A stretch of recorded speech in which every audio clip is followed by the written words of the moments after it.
Ignition sequence start. 6, 5, 4, 3, 2, 1.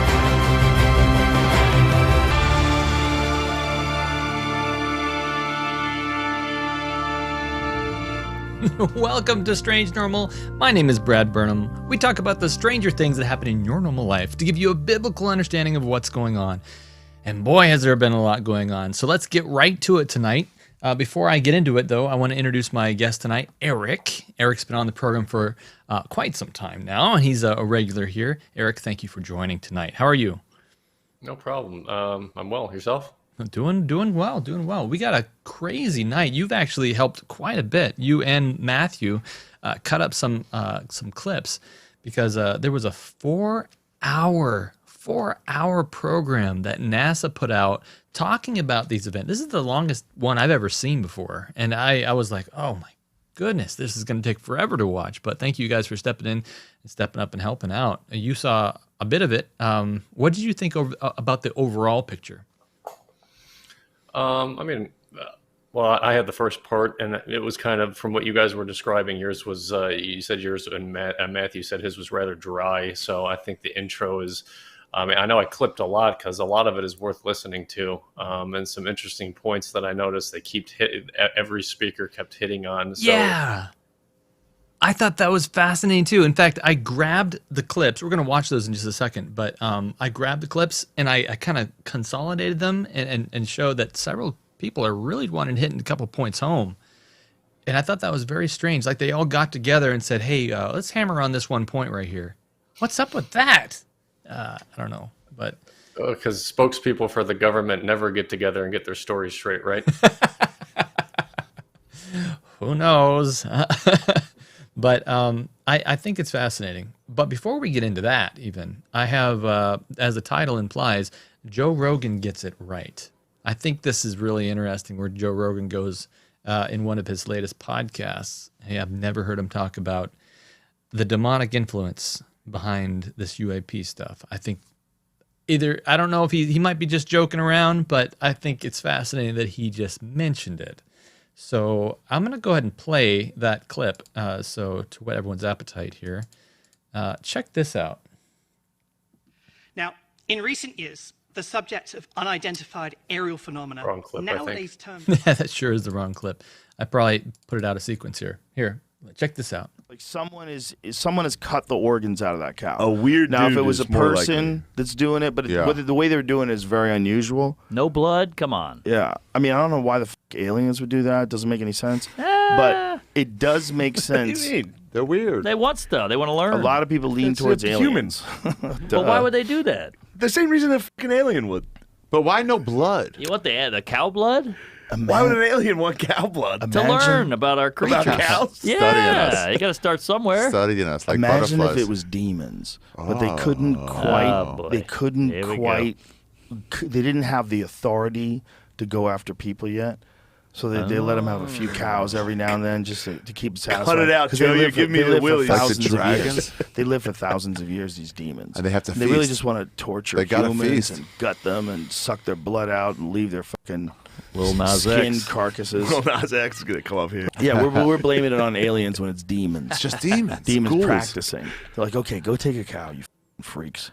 Practicing got for that the right. They invasion. just go practice for what they're going to do to us. Once they get the green light, once people are like Too bad. inexcusably evil, Yeah. once there's just like What, they were every, like Hitler. every country is ruled by evil dictators. We're like probably that close. That close. A little more sodomy. A little more. And they're than- unleashed. Then we find out that Satan's real. Sodom and Well, Gomorrah. we're going to get some good comments after this one. The Satan is real, people. Golan writes, reports of cattle mutilations began in 1973, mostly in the West and Midwest. It was often small-scale ranchers who reported them. When local law enforcement agencies investigated, they frequently found that the cow's ears, eyes, rectums, and sex organs had been cut away with surgical precision.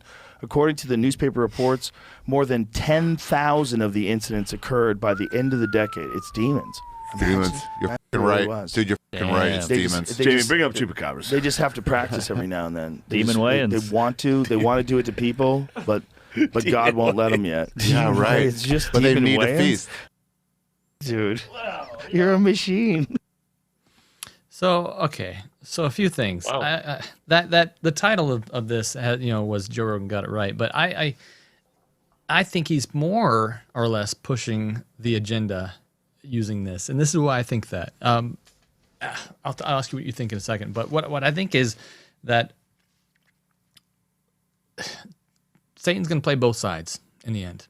He's going to say, well, good cop, bad cop.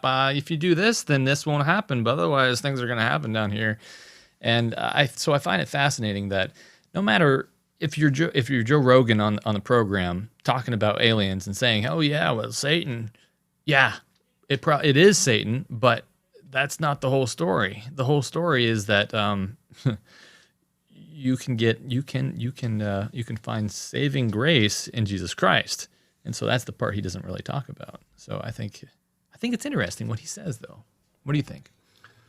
Yeah, I had not heard of that clip before, so that's new to me. So that's really interesting that because he's talked about UFO and other stuff before, but never that connection, as far as I'm aware. Yeah, it's an interesting thought what he mentions about them practicing. I mean, sometimes I wonder just how things fit into the Great Deception, because you look at some of these events or UAP sightings or whatever. It's like, okay, what's the purpose? What is this building for? What specifically are they trying to do with it?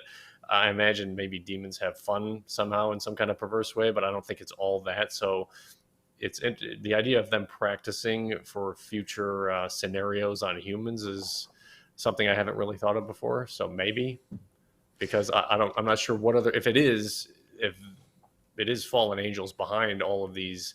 You look at animal mutilations or different weird things that happen. It's like, okay, what is the point of them doing this specifically? And so that's the question I ask.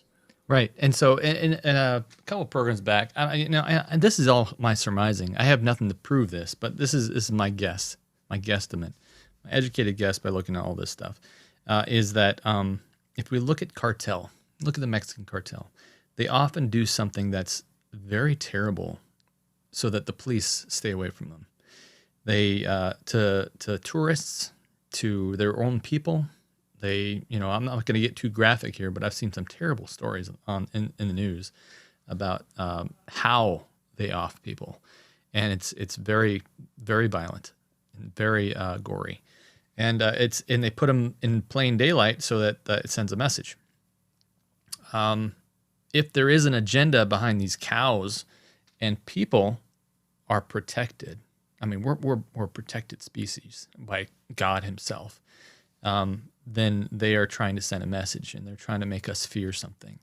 And I think truly this could only lead to good cop, bad cop in the end. Hey, you do this or else something bad's going to happen to you.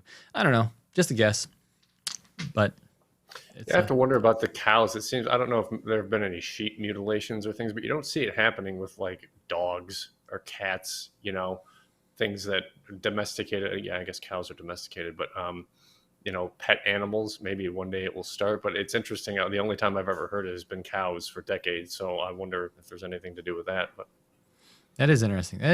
Why cows? That's a good point. Baal, I don't know. I mean, animal sacrifice like in the old days. I don't know. Well, let's jump into the NASA stuff today. The 4-hour NASA program. We're going to condense that down to about 20 minutes. We watched it, so you don't have to. Yeah, right. They had a half-hour lunch and they kept it recording. I thought that was funny, and they just had the background music, which was kind of neat background music. But so check this out. Let's go over the definition. Oh, no. Let's go over the changes or the intro. The intro was interesting. The guy who's talking about exactly what happened and why they're here to talk about this. Check this out. Now, in recent years, the subject of unidentified aerial phenomena, nowadays termed unidentified anomalous phenomena, or UAPs, has captured the attention of the public, the scientific community, and the government alike. And it's now our collective responsibility to investigate these occurrences with the rigorous scientific scrutiny that they deserve. NASA Administrator Senator Bill Nelson believes that understanding UAPs is vital for several reasons, which is why he directed this study. First and foremost, it provides an opportunity for us to expand our understanding of the world around us. As an organization dedicated to exploring the unknown, this work is in our DNA. Secondly, this study aims to enhance situational awareness. The presence of UAPs raises concerns about the safety of our skies, and it's this nation's obligation to determine whether these phenomena pose any potential risks to airspace safety. By understanding the nature of UAPs, we can ensure that our skies remain a safe space for all.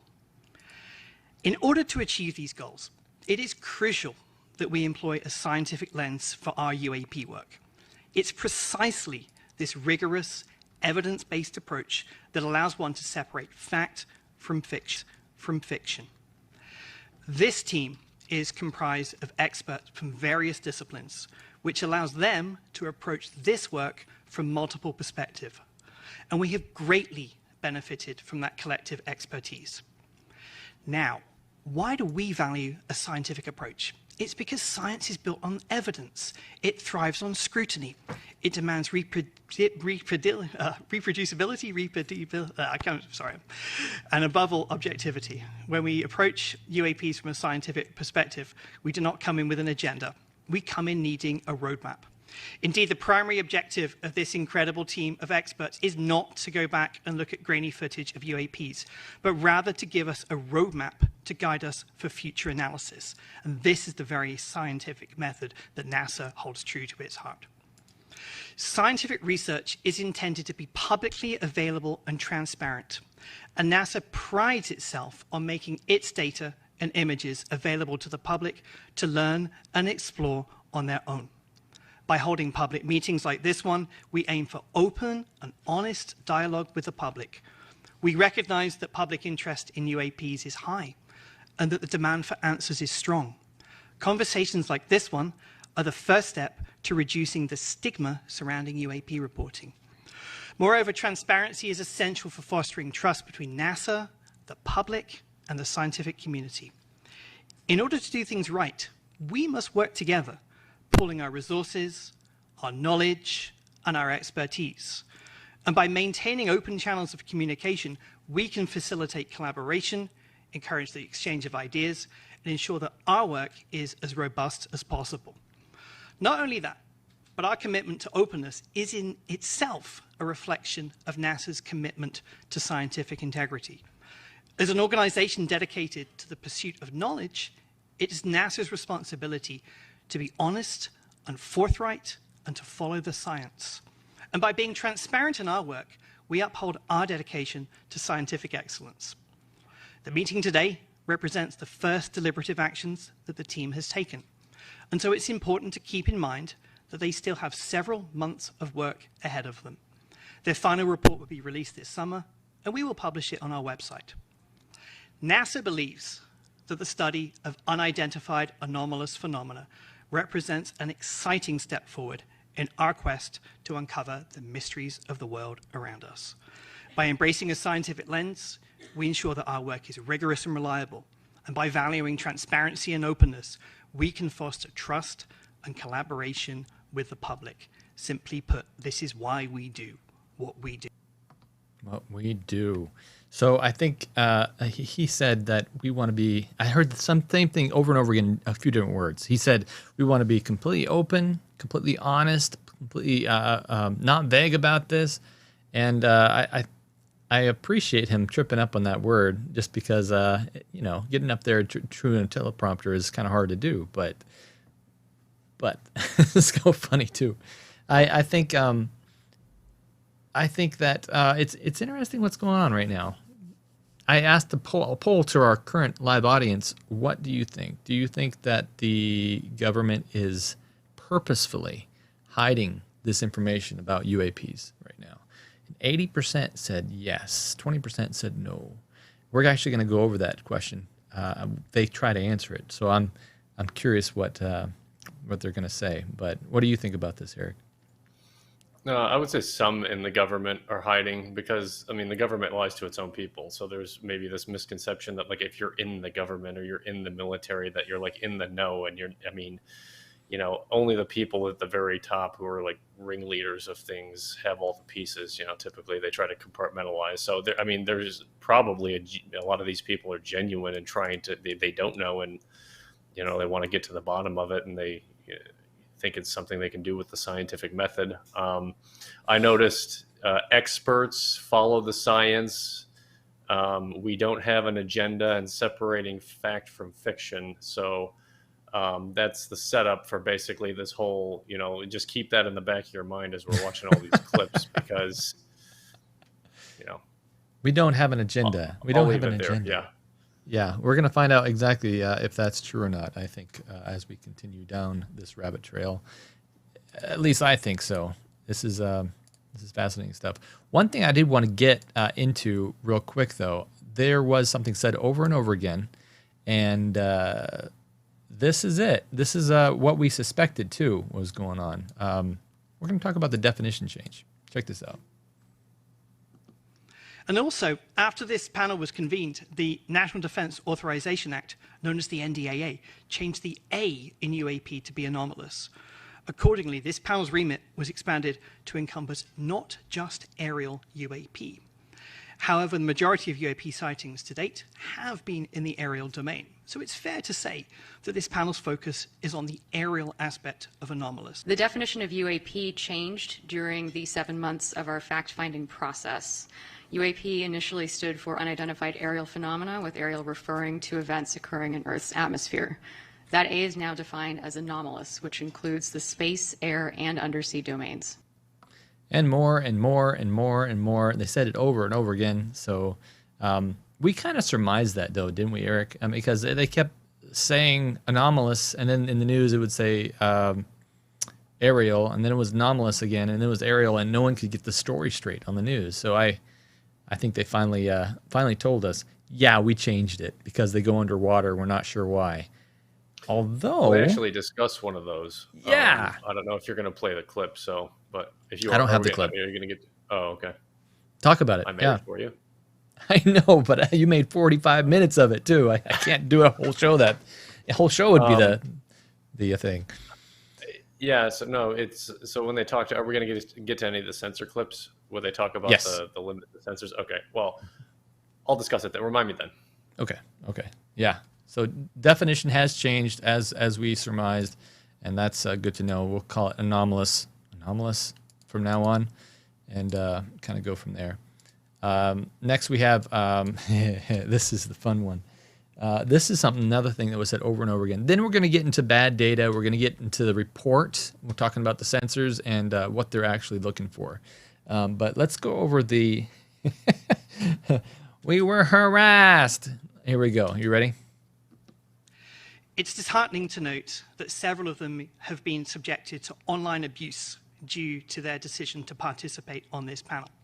And NASA's security team is actively addressing this issue. We at NASA are acutely aware of the considerable public interest in UAP. However, it's critical to understand that any form of harassment towards our panelists only serves to detract from the scientific process, which requires an environment of respect and openness. Phenomena.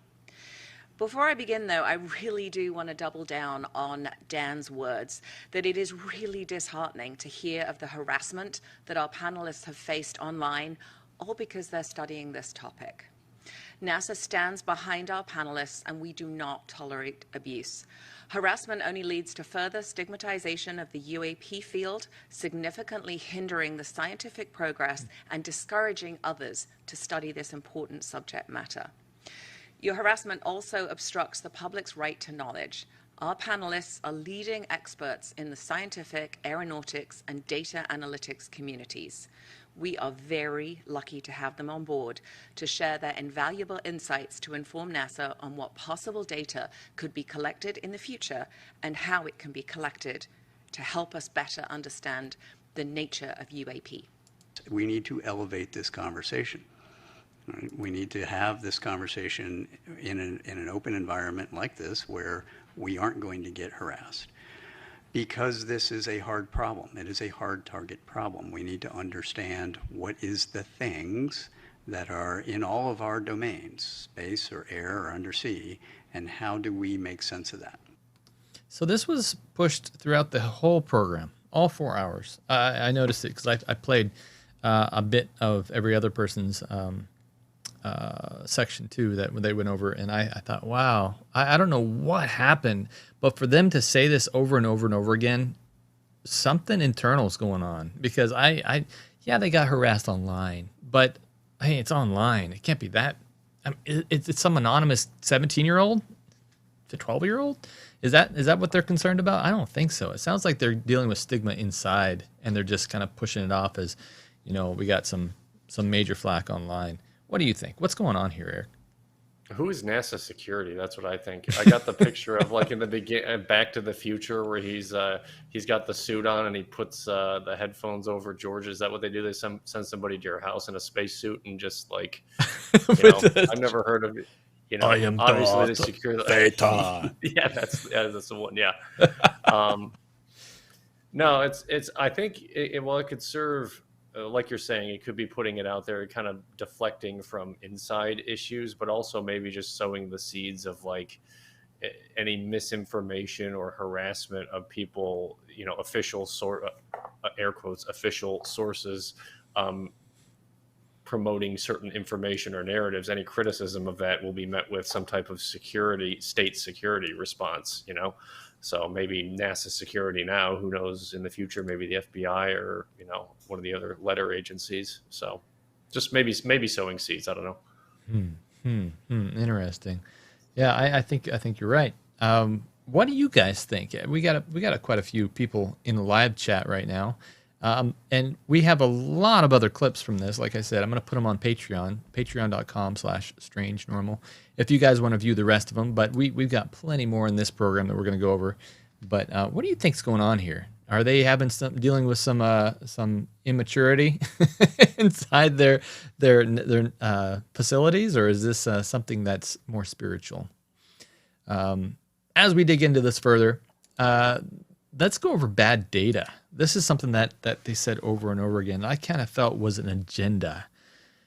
That because it sounded like they weren't taking an unbiased opinion about this, as they kept saying, oh, well, yeah, we can, I don't know if this is just bad data. We can't look at it because of, just watch this. Right now, there is very limited number of high-quality observations and data curation of UAP. The existing data available from eyewitness reports are often muddled and cannot provide conclusive evidence that supports UAP recognition and analysis. Additionally, an object's background can complicate the data further and render it unusable due to conventional objects that can mimic or overshadow the phenomena completely, such as commercial aircraft, military equipment, the weather, and ionospheric phenomena like auroras. This lack of high-quality data make it impossible to draw scientific conclusions on the nature of UAP.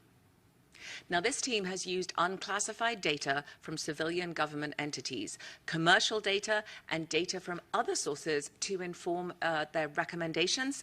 And as Dan noted, they will be published in a public report that comes out this summer. I want to emphasize that there is really great benefit to studying unclassified data rather than classified data for this study. First, unidentified anomalous phenomena sightings themselves are not classified.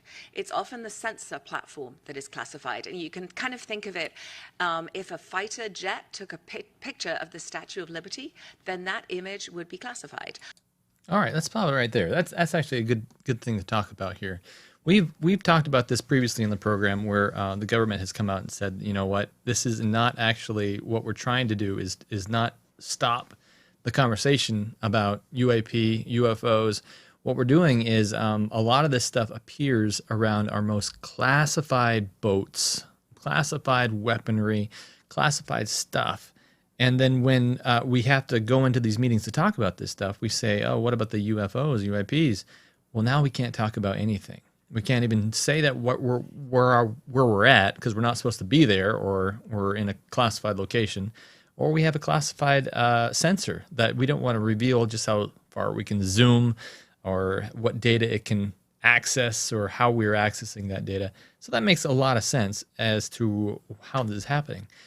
But we have to understand that these UAPs are not necessarily just a robot. These things are spiritual entities.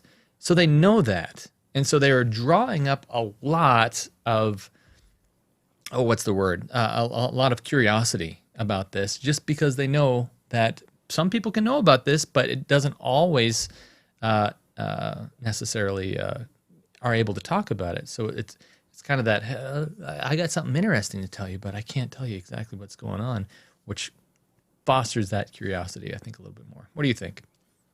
Yeah, so I mean, there's legitimate concerns. So if you think about how many billions of dollars go into defense projects, so there is still, it's weird because when I was in the military, I just focused on things from a human perspective. And so when you have this spiritual, when you know what's going on spiritually behind the scenes, it gives you a different lens to view it through. But there's still that lens of that's purely earthly, that yes, there are nation states that have national interests and they're preparing to fight wars. And so if you look at it completely from that lens, you don't want, if you spent $10 billion to develop some sensor, by putting it out there, now you've just wasted $10 billion of taxpayer money, which, I mean, these days isn't much money anymore for the government to waste, but that's another story. So there are legitimate concerns. There is an overclassification problem in the military. So there's a lot of stuff that's classified from decades ago that doesn't need to be classified anymore, and it just is. And so that's another issue also. But I mean, it's convenient for those who want to hide the truth, because there are legitimate reasons to classify things, and there are legitimate reasons to keep like defense secrets when you're talking about that. And so they can hide it under the umbrella of national security, or we're doing this for defense reasons. And then that just kind of stops the conversation. Or just get someone to read it. You put classified on it. That'll make them read it.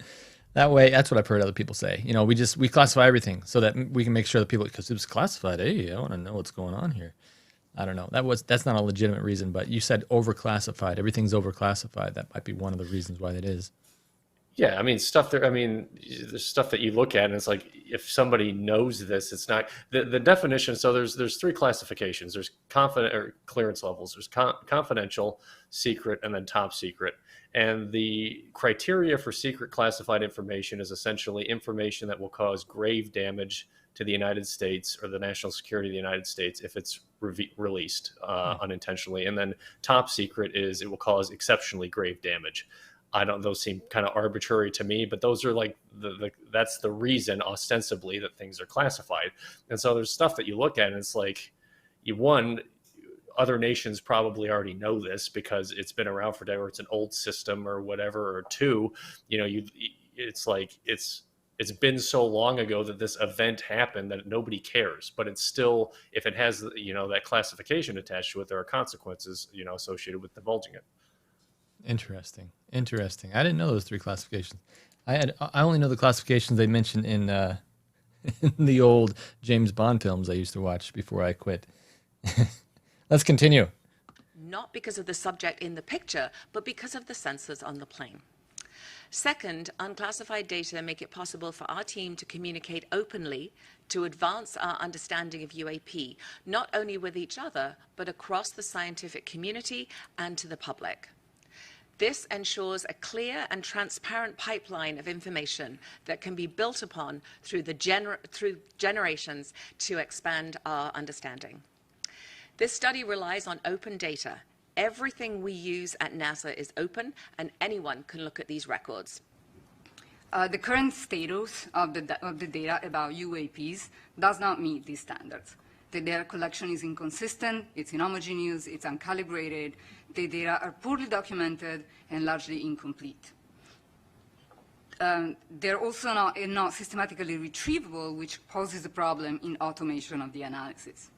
So UAP could benefit from data science and machine learning methods, from artificial intelligence that is developing at a rapid pace.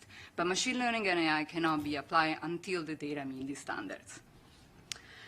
Many organizations exist to track sightings of anomalous phenomena in the Earth's atmosphere. Move on. Both nonprofit, for-profit, and otherwise. The study panel concluded that much of the inputs collected by these organizations are not considered scientific data in nature, and that they do not contain unbiased information, they're not repeatable, and they typically come with eyewitness accounts, which we've heard even today, that there's hesitations with using only eyewitness accounts to recognize or identify UAP. To the point about commercial or companies, there are a lot of space companies that some lobbied hard to get in to present to us. They have troves of data, but they're collected for a variety of different purposes than the purpose of UAP. And those systems, while they are well calibrated, are only one source of many that could be used. One source of many.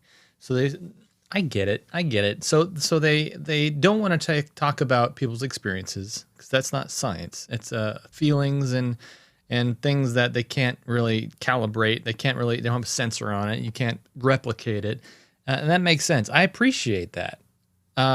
They are also saying, though, that they don't want to take anything that has been collected in because it doesn't represent science. What do you think? Well, I think what she's saying, I think that's a pretty weak, what she said is a pretty weak argument, but I kind of think I know where she's going with it, and there's other clips that have to do with this as well. About there's a difference between. Are you going to play the clip about what military sensors are designed to do? I don't know. I don't know if I have that one. Okay. Anyways, so there's one of the speakers. It was either the person that runs Aero or the FAA speaker that talks about that when military sensors are designed to essentially get warheads on foreheads is the term that, the vernacular that's used. That's so you have a known threat, if you're building an airplane or ship or whatever, other nations have airplanes and ships. So that's what you're building your sensors and your weapons and your defensive platforms around, is a war on Earth against human adversaries. So they're not built to specifically target something like a UAP, an anomaly. An anomaly by definition is something that's weird, something that's not normal, right? Strange normal, perhaps. But that might be where she's going, where it's like, okay, there are sensors, there are things that we have or somebody has that is specifically targeted towards UAPs. And when we get stuff from other sensors, I would imagine you can't have the same confidence in it. Just like, for example, the pilots, military pilots have mistaken certain things, and they go into this. One of the speakers goes into this about how it's been mistaken. And it's like, well, okay, the pilots aren't idiots; they're well trained. It's just their sensors and their aircraft are designed for aerial combat against other aircraft, human-made aircraft. So it's not designed for that. So I kind of get where she's going. Yeah. Or for example, like an F-22 was not designed to shoot down a high altitude Chinese spy balloon, right? I'm sure you could purpose build a weapon to do that. It'd be a waste of money, but the F-22 was designed, that they shot that down with, was designed for a different purpose. So when you have to repurpose something, it takes, like, we went over this when we did the Chinese spy balloon, our analysis of that. It's like they're recalibrating. It's like, yeah, the sensors that we have on the planet have a wide range of things that they can do, but you can only do a few of them at a time. And so when you're looking at air traffic control or military applications, you're kind of filtering out all that other data. And it seems like they're discussing, okay, we want to, again, do a recalibration so that we can focus specifically on this. And that's in addition to maybe building some purpose-built sensors or things like that. And that's maybe I do have that clip. I got to check, but we're going to go over his report, the UAP reporting trends and stuff here in a second, because that was fascinating. This is an update from a previous one, but I do remember seeing that clip. I don't know if I included it or not. Let me check here and run this clip. This is a longer clip. It's about 6 minutes long, but it's got some fascinating information. Maybe we'll stop it, but check this out. So some of you probably saw a version of this at the open hearing last month. This is an overall review of all of the analytic trends of all the cases that we have to date. While the numbers may have changed a little bit, the overall trends remain the same. Most of what we are seeing reported by aircraft are at the altitudes where we fly aircraft. That should not be a surprise. You will note, however, that I have no space reports and I have no maritime reports. That is notable, even though we are looking across all of those domains. On the upper right, we have UAP morphologies. The vast majority of what has been reported and what we have data on, a little less than half now, are orbs, round spheres. Boom. And in the bottom right, you will see in the heat map of the areas where we get most of our reporting. This is very much a collection biased map. This is where our sensors are, our military and our IC and some of the FAA data. In the middle, it is what we call our typical UAP characteristics for the vast majority of the cases that we see. One way of looking at that is we'll call it a target package. This is the thing we are out hunting for. I'm going to pause it right here for a second because I think it's interesting. At first, when I first heard this, I was like, what? Are they saying that NASA doesn't do space? Whoa. I can already hear the ruckus in the background, you know, all the conspiracy. Well, going depending crazy. on how you view it, I mean, maybe they don't. I mean, we don't really know. Yeah. Well, I mean, they're saying we don't have any sensors in space. We're not up there. But I think it's also interesting to point out. I'm going to bring that clip back up here. In most cases. Pause it. And check this out. I'm going to pull back a little bit. See that on the bottom left there where it has the mountain and the plane above it? Even though they say, hey, all our sensors are on the ground here, we're only looking at stuff on Earth, they get less and less as it goes up. I mean, yeah, I get it. You're going to see less and less as you go up in the sky, but the most of them are around that middle point here. And so you got to wonder, hey, are these things on Earth? I mean, primarily? Yeah, we're not sensing out there in space and stuff, and maybe somehow they can, you know, go to and fro on the Earth and then go and report back to wherever they're going. But this was, you got to look back in the Bible. The Bible says that this Earth is the headquarters of where the rebellion is coming from. And so obviously there's going to be more spiritual activity here on Earth, and this is what we're seeing, spiritual activity. Yeah, I mean, if you look, it's like the you know, where do demons attack humans? Where there's humans, right? You know, these things appear. They're the people who went into space, you know, allegedly. We need to, that's for you, Mikey, if you're watching this.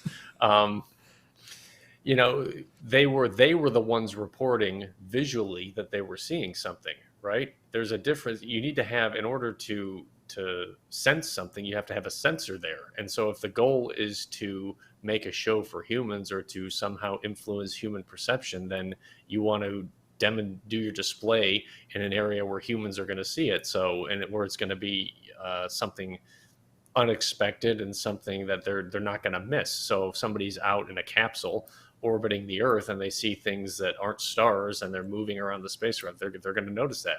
Airline pilots, I mean, we have, I don't know how many thousand, actually one of the FAA guy actually tells how many tens of thousands of flights, and he goes into all the sensors and things like that. So if you want, and usually pilots are more trained, they're more professional than your average, you know, most of the people riding it. A lot of pilots are former military. So, you know, if you want a credible story, or you want a credible display that, you know, the person reporting this is an airline pilot or a military pilot, well, then you're going to display yourself to where those pilots are. Whereas, you know, we have sensors on the ground. There's all kinds of things that cause sensor anomalies, and you know, it could be, and all that is a blip on a screen, right? You know, the operator, it's a lot less dramatic than something seen visually, is what I'm getting at. Yeah, absolutely. Fascinating. Let's see what else he has to say. What a target package. This is the thing we are out hunting for in most cases. This is an example of one that I showed at the hearing recently. This is a spherical orb, metallic, in the Middle East, 2022, by an MQ-9. I will come back to the sensor question that David raised here in a moment.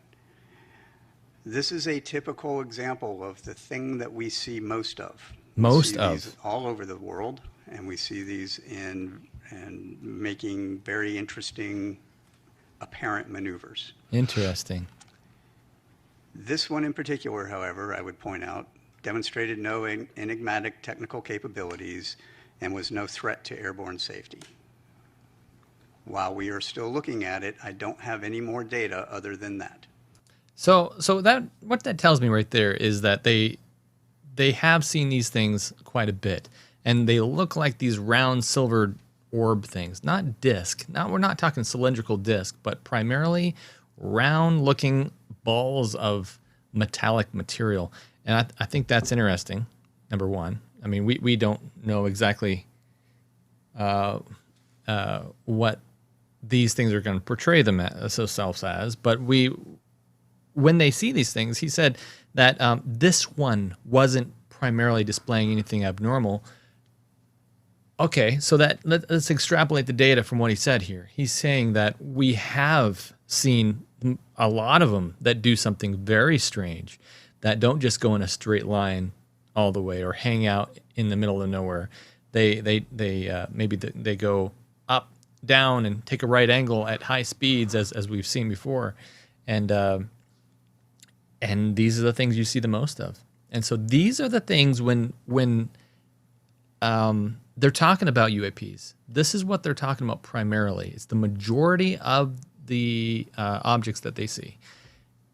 And also, they are seeing these things quite a bit when at war. We're gonna probably explore that a little bit later. What do you think about that, Eric? Yeah, it seems like he's saying like this was a less anomalous anomaly because he still hasn't explained what it is, and I can't tell from looking at it what that. I mean, the only thing I could think of is some type of drone without visible propulsion. So that's Interesting.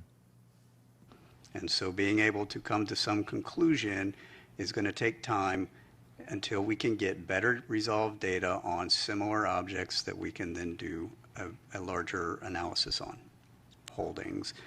At the time of my open hearing, we were at 650 cases-ish. We are now over 800. We are putting together our annual report, which will be due August 1 to the Hill. And in it, and there will be an unclassified version, as there always has been, we will have those updated numbers at that time. We roughly get, I mean, you can do the math, it depends anywhere from 50 to 100-ish new reports a month. Now, the reason we had such a big jump recently is because I got FAA's data integrated in finally, and so we ended up with like 100 and some odd new cases. So there's reason why it's going to fluctuate. The numbers that I would say, so we're gonna try to do a little more fidelity on some of the analytics when we report out. But the numbers I would say that we see are possibly really anomalous are less than single-digit percentages of that total database. So maybe 2 to 5-ish%. So what can the FAA detect and surveil, what can we not? This slide gives you a by altitude slice of what it is that we can detect. So if you look at the square that's labeled 1,000-foot AGL, this was interesting. By sensor for an aircraft that is 1,000 feet in altitude, what is the range at which we can detect that aircraft? And so on, as you get higher in altitude, or higher in altitude, you can detect it at further range. And that's basically a phenomenon of the curvature of the Earth and the line of sight aspect of these radar systems. So pretty good coverage across the U.S. at 10,000 feet and above.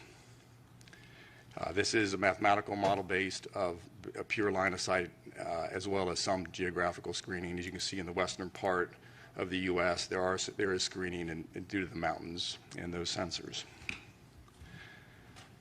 need to take a little bit of time and talk about the nature of the targets. These line of sight models represent an input of a target that is 1 square meter. So think of a sphere of 1 meter in diameter. That's the assumption that goes into these models. So if you think about that in the context of other forms of aircraft, a 4th generation F-15 or F-18 is in the proximity of about 1 square meter, perhaps a little bit larger. A large airliner is perhaps 100 square meters. A small UAS is perhaps a 0.01 square meter. So the range of these detections, or the size and the ability to detect these targets, from an F-15 large airliner 100 times larger in size, a drone 100 times smaller in size. So the detection and a surveillance capability really largely depends in part to the target that we're talking about, and the ability to surveil that target. So break that down, Eric. I don't think I understood half the things he said there, but all I could think about was looking at that map right in the center and going, man, I could wish I could live in that little white spot down on the where nothing can get me. I'm sure this has nothing to do with me, but I'm like, man, I bet that has some great country area where the radars can't reach. Anyway. Well, can you bring that slide up? Can you pause it there? Let me see if I can. I have to get it quick because sometimes it likes to go ahead of me. Play back and start. Range of these detections, or the size and the ability to detect these targets. Okay, can you right pause there. it? Yep. Okay. Yeah. So what he's saying basically is, if you think of a sensor, on the ground looking up. I'm trying to see where my hands are going. Okay, you have a horizon it's 12 nautical miles away at sea level, right? But you can see farther than that if you angle upwards. And if you've ever looked at like an airspace chart for like flight operations or things like that, they call it an upside down wedding cake, because the controlled area from like zero, that's seriously what it looks like. It's rings that get larger as you go up, because that high altitude is where the commercial airliners fly and where the flight routes are. So I forget what the altitude is, but between like 0 and probably 1,000 or 5,000 feet, it's really not controlled until you get right near an airport, and then everything else is that's why you see Cessnas and things that just flying over houses, because it's just not controlled like that. But it also is a combination of that, it seems, and the fact that sensors on the ground looking up are going to be able to see farther the higher up you're looking. So gotcha. Yeah. And I think he mentioned these cooperative. Elsewhere, he talked about this, and I think I might be mistaken, but I think what that means is, if it's just the radar, I think cooperative in this instance means like, okay, you have a radar signature, and then that aircraft is also like pinging out an identification, and those two can like correlate and cooperate. I could be mistaken on that though, but they did discuss something like that. Mm-hmm. Oh, okay. All right. Very good. Yeah, this was an interesting one. Radar line of sight coverage above the ground. See, I fly drones, not the military drones, but the DJI kind. Yeah. In the chat, Walt says transition altitude in the U.S. is 10,000 feet. So okay. Oh, okay. Yeah. So Thanks, I can kind of get that and understand that. Let's see. Oh yeah, we have Joe in the chat. CE4 Research. Ask him questions. He has a lot of information. Joe, you missed the part where they talked about MUFON. They didn't specifically say MUFON, but they were like, "Meh, we're not going to talk about MUFON. We don't want to have anything to do with them right now because they're not science." Well, I think we're inferring that they were talking about things like MUFON. Yeah, but, they gave some interesting indications, but it might have not been. But that's how I took it as. I think they do a great job, to be honest. I think they are very calculated and very scientific in how they approach the things. So, well, that's one thing you just reminded me about this. So, the clip where he showed the sphere is seems to be only focused on the shell, the craft, right? And like you mentioned before, there's a whole nother part to this phenomena that involves human experience. But it seems like everything that they're doing is involved with explaining I guess if you wanted to try to look at it as like an object, a physical object, a physical craft, that seems to be the direction they're approaching this from, which, as we know, is just they're going down the wrong trail by disregarding all of. And Joe Jordan's written about it in his book. Was it over 400, Joe? Human experiences that are just, if you read that book, you're going to just be blown away by the amount of people all saying the same thing, similar things. And so, disregarding that completely, they're not going to arrive at the right answer, because the right answer that you get to can only be arrived at by taking a Bible-based spiritual worldview. Absolutely. You got to have the foundation before you can build the hypothesis.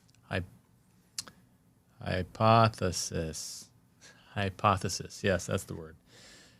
Let's continue on in the program. We have this one next, which is that was a report. And what are we looking for? This got a little animated. I thought this was kind of funny because I thought this was more of an internal discussion, but he kind of went off the script. Everyone has a script. Everyone has this teleprompter they're reading, and this guy's like, nah. Watch this. We're just gonna. This will be good. This is probably more of a frustration than anything else, so I don't know how helpful it'll be. But I think we're not looking for a needle in a haystack. We're looking for an anomaly in a haystack. We don't even know that we're looking for a needle. It's just a discolored piece of hay. Well, I'm from Montana, so I love good hay analogy.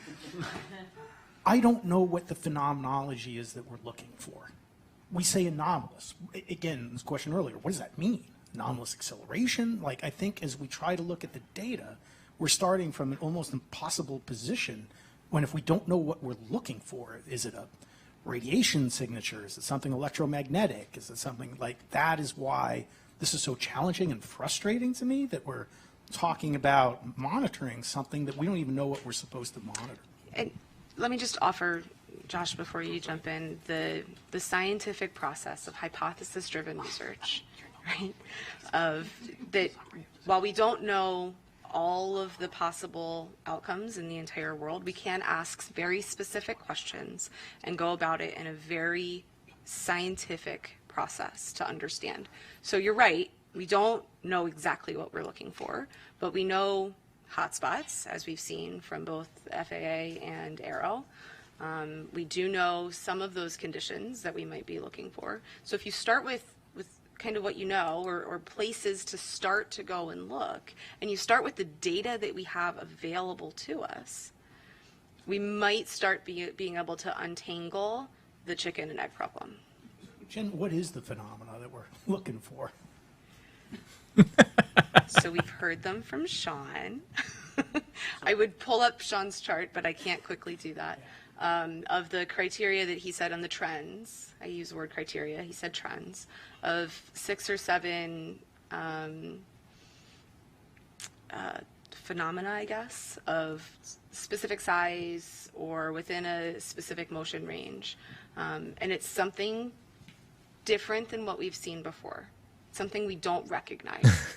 Look for something you don't know. For something that you don't recognize, it can be pretty easy, in that we've fooled ourselves today, and even watching some of these videos of what's going on. But when you're able to corroborate that with 3 or 4 other sources, it starts to make sense. Right? So something that looks like magic to the naked eye or to that camera and that sensor isn't, once you understand all of the effects of what was going on in the surrounding environment. Now, I'm going to go into what he said about this, but I think that was an interesting clip because what you're looking for is magic. You're looking for magic, Eric. Help us find. I can't imagine the programmers on the other end going, I need to write AI to find magic. Can you help? Can you work on this? AI will help you find magic, all right. That's another show, another week's show. No, I'd love to know who taught her how to apply the scientific method, because what it sounds like what she's talking about is only asking questions that you actually want to know the answer to, when in reality, the goal, when you make an observation and you ask as many questions as possible, and you develop you're supposed to have multiple working hypotheses, and the goal is to try to kill them all. And then the ones that survive, you trying to kill them, you give those to, after a certain amount of time, you keep trying to kill it, and you give it to somebody else, and they try to kill it. And if it still won't die, then it becomes a theory, and their evidence is built up to support it. Theory is as high as you go in science, by the way. Everything, theories are always subject to either revision or completely discarding them if new evidence comes in. But you're supposed to ask as many questions as you can think of, and most of your it'll be a really simple process. Okay, yeah, it's not this. It's not a flying spaghetti monster. It's not, fish that got caught up in a tornado and are raining down from. But you can ask those questions. But what she's talking about is, I don't know what she's talking about. I don't know what she's trying to say. Magic, Eric, magic. Yeah, magic. There we go. Find the magic. Come on. Yeah, as a developer, as a programmer, which I have been, it's going to be very difficult to find the magic, especially when you have to tell it, hey, this is everything else you need to know about, and find something that's not like it. One of these things is not like other. Hey, maybe with the new AI front that we're entering into, we'll have better tools, but that's hard. I don't know about that, because AI is coming out lies. Like, yeah. I just read an article, I linked it today in the Discord, about how a lawyer got caught. A judge tossed out a legal brief because the lawyer used ChatGPT to write it, and ChatGPT made up fictional citations and case law and put it in this brief that was actually submitted in a court. Like, so just because, that's the other thing, is like, we talk about sensors and also tools that you're utilizing to analyze the data that you get from sensors. The conclusions you can draw are only as good as the quality of data coming in, the sensor it's recorded on, and then the tool you're using to analyze it. Okay. So if any one of those goes bad, like in the case of AI seems to be, your conclusion is going to be all the way out in left field. Mm-hmm. There's another link in the Discord talking about how they're teaching AI to lie, and so it's a fascinating thing, because I equate this whole AI thing, and I don't want to get too far off in this rabbit trail, but we should have a whole after show about this AI stuff, because it's fascinating. But this, there's a lot of interesting parallels that you can draw from this artificial intelligence that humans have created and this intelligence that God has created. And so if you wouldn't teach it how to lie, it wouldn't lie. Just like if you would follow what God said, we wouldn't have this sin problem. And so I think it's really fascinating that what's going on. There's so many parallels. I'm going to do a whole show on that. But anyway, let's get into what it is we're looking for. This is the bit of it. Here we go. Your first question on what makes it anomalous to me. We actually developed some definitions on all of these things. We gave it both to the White House and to Congress. I think we've got some of that into law now, but essentially anomalous is anything that is not readily understandable by the operator or the sensor. Right? So it is doing something weird, whether that's maneuvering against the wind at Mach 2 with no apparent propulsion, or it's going into the water, which we have shown is not the case. That is actually a sensor anomaly that we've now figured out, and we're going to be publishing all of that. Those kinds of things make anomalous. Signature, we'll call it signature management, but it's things that are not readily understandable in the context of, hey, I've got a thing that's out in the light. It should reflect a certain amount of light. If it doesn't reflect that amount of light, something weird. It's something. Find the weird stuff. Just find it all. Well, see, that's a more sensible way to approach it than what that other person was talking about. It's because that's the goal. It's like, okay, we know since when did Roswell happen? 1947? 1949? Yeah. Okay, so we had this type of aircraft that mankind was making. And as far as most people knew, this was the only thing in the air. So if you see something that's not that, okay, what is it? Who made it? Where did it come from? That's an appropriate question. That makes sense. The thing about not going under the water, I think was something that we haven't discussed before, is when you get these sightings out in the middle of the ocean, where are these things coming from? Because it can't. A lot of the explanation tends to go to, or maybe it's a drone, or maybe it's like an adversarial nation is testing out some type of new weapons technology or drone technology or whatever. It's like, okay, well, what's the launching platform? Where's the platform that's controlling it? Because you need either line of sight or satellites to control it, and to get it out in the middle of the ocean. If it's a drone, it has finite fuel, so it didn't fly from mainland China or something to the middle of the Pacific. So that's something else that I haven't heard too many people talk about. That is, it kind of blows the whole weapon or drone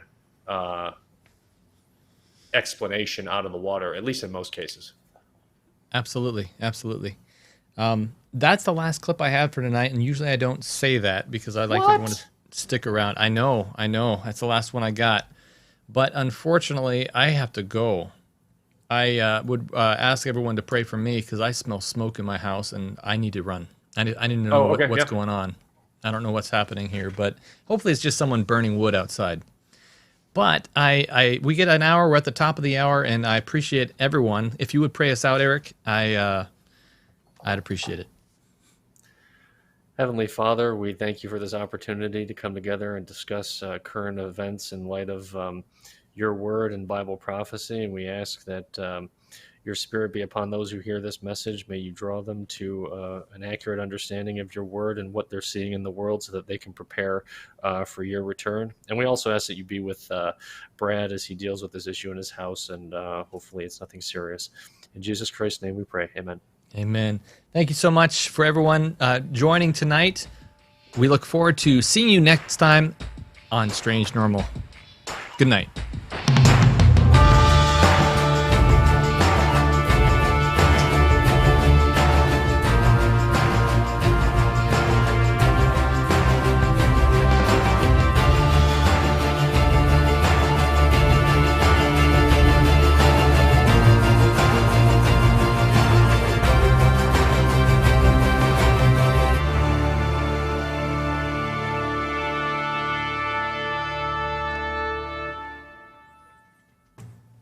Thanks for watching this segment. Subscribe to our channel and join us every Thursday night for more daily strange topics and more. Find us on Discord by accessing patreon.com/strangenormal.